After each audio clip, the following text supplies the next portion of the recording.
Come to think of this, what people all over the world are asking the same question. Has World War III just started? In the past few days, the United States and Israel, they've launched major strikes on Iran.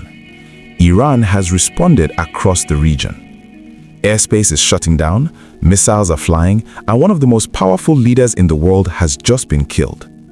Everybody is trying to understand what's going on. Who is fighting? Why are they fighting? Why is this happening now? And how did the world get to a point where a conflict like this can even start? But this did not start this week. It didn't even start this decade. To understand what's going on properly now, we need to go back more than 40 years to a revolution that completely changed Iran, reshaped the Middle East, and created a system that was built around one man. And that man was Ayatollah Ruhollah Khomeini. Let's go back. More than 40 years ago, Iran was not ruled by religious leaders. It was ruled by a king called the Shah, Mohammad Reza Pahlavi. Iran at that time, it looked different. It was modern on the outside, big cities growing, Western music, fashion, culture, all of that. The Shah was very close friends with the United States and Europe, and he wanted Iran to look like a Western country. In case you're new here, this is Chronicles of the Past TV. Kindly click on the subscribe button, like the video, and share it. Thanks. Now let's continue. Many people inside Iran were unhappy. The Shah had almost complete power. People who spoke against the government could be imprisoned. A secret police force watched critics closely. Many Iranians felt afraid to speak freely. At the same time, life was not improving for everybody. Some people were becoming richer, but many others felt ignored. Religious groups felt like Iran was losing its identity, while students and workers wanted more freedom and fairness. Different groups were angry for different reasons, but slowly they all started listening to the same man. This was a religious leader who had been forced to leave the country years earlier. His name was Ayatollah Ruhollah Khomeini. Years before the revolution, Khomeini had already spoken out against the Shah. In the early 1960s, the Shah introduced reforms meant to modernize Iran. Women gained the right to vote, religious courts lost power, land reforms were introduced, ties with the United States became stronger.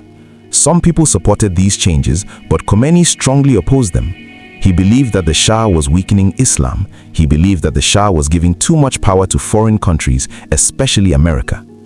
In 1964, Khomeini was arrested and forced into exile. First, he was sent to Turkey, then later he moved to Iraq, where he lived for many years in the city of Najaf. Even from exile, he continued speaking. His speeches were recorded on cassette tapes and secretly brought back into Iran. People listened in homes, in mosques, in universities. Slowly, his voice became the voice of resistance. By the late 1970s, protests against the Shah were growing bigger and bigger. Millions of people filled the streets. Strikes shut down businesses and oil production. The government struggled to function at this point. Security forces opened fire on demonstrators. Many people were killed. Instead of stopping the protests, that violence, it made more people angrier. The Shah was also very sick at that time. He had cancer, although many Iranians did not know that publicly. His leadership became uncertain and weak. Under immense pressure, the Shah left Iran on January 16, 1979. Officially, he said he was going on vacation, but in reality, he never returned. When he left, it created a power vacuum. 2 weeks later, Khomeini came back. Millions welcomed him. Within weeks, the monarchy collapsed, the army declared neutrality, and the old system of rule came to an end. In March of 1979, a national vote was held. People were asked one simple question: should Iran become an Islamic republic? The official results said over 98% voted yes, and just like that, Iran changed. Later that same year, the United States allowed the exiled Shah to enter America for medical treatment. Many Iranians believed that America was protecting him and that they might try to restore him to power. Revolutionary students stormed the US embassy in Tehran and they took American diplomats hostage. They demanded that the Shah should be returned to Iran to face trial. That crisis lasted 444 days, and the relations between Iran and the United States, it never recovered after that. Iran was no longer ruled by a king, but it was not a normal democracy either. At the top of the new system was a position called the Supreme Leader. The role combined religious authority and political power. The supreme leader controls the military, appoints top judges, influences media. He has the final say in major decisions. A powerful force called the Revolutionary Guard was created to protect the revolution, and they answered directly to the supreme leader. Over the years, presidents came and left. Iran held elections, different men became president, some were seen as conservative, others were seen as moderate. Many came and left, but through all of that, one thing did not change. The supreme leader remained.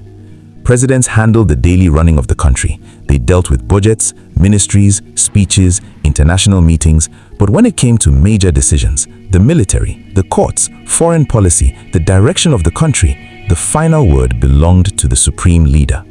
So for the next 10 years, the leader was Khomeini. Under his rule, religious laws expanded, Western influence reduced, critics were arrested, many opponents fled the country. Supporters said that he was protecting Iran's independence. Critics said that freedoms had become so limited. In 1989, Khomeini died. He had chosen a successor years earlier. His successor was supposed to be Ayatollah Hussein Ali Montazeri, but Montazeri criticized mass executions carried out against political prisoners, and he was removed before Khomeini's death. The assembly of experts selected Ali Khamenei instead. At the time, he was serving as president, and he did not hold the religious rank normally required. So they had to amend the constitution to allow him to become supreme leader. In 1989, Ali Khamenei became Iran's second supreme leader. Many expected him to be temporary at that point, but he remained in power for more than 30 decades. He strengthened ties to the Revolutionary Guard. He placed loyal figures across the military, the courts, and the media. Sanctions placed heavy pressure on Iran's economy. Prices rose, jobs became harder to find, public frustration grew. Between 2017 and 2019, protests spread across Iran over economic hardship and fuel prices. Security forces responded with deadly force. In 2022, protests erupted again after the death of Mahsa Amini. She was a 22-year-old woman that was arrested by morality police for not wearing her headscarf properly. She died shortly after detention. Many Iranians believe that she had been beaten to death. Her death sparked nationwide demonstrations. Women removed their headscarves in public. Students and workers joined the protests. Some protesters were arrested, some were executed, many people died. At the same time, tensions with Israel and the United States were increasing. Groups backed by Iran were involved in attacks against Israeli interests. Israel has carried out operations against Iranian targets as well outside its borders. Israel has already warned for years. It has always said it would never allow Iran to develop a nuclear weapon. Israeli and American forces, they said that they had intelligence that Iran was preparing future attacks and that they were strengthening their missile and nuclear programs. They said that if they waited for too long, it would make the threat harder to stop. So Israel decided to strike first. With support from the United States, airstrikes hit targets inside Iran this time. During those strikes, Iran's supreme leader was killed.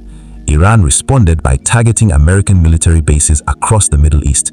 Many of those bases are located in other countries, so missiles and drones were launched towards US bases in Bahrain, Kuwait, Qatar, the United Arab Emirates, Saudi Arabia, Iraq, and Jordan.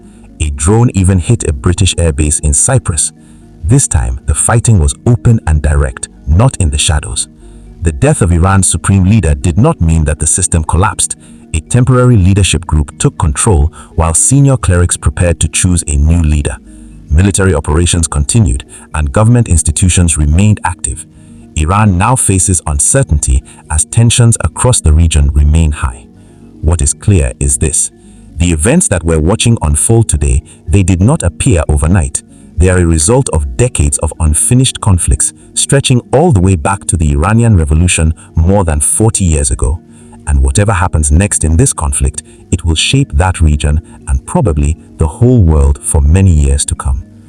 Thank you so much for watching this video. If you enjoyed this powerful story, kindly subscribe to this channel, like the video, and please don't forget to share it. I will bring more of these stories all the time. Thank you and catch you later.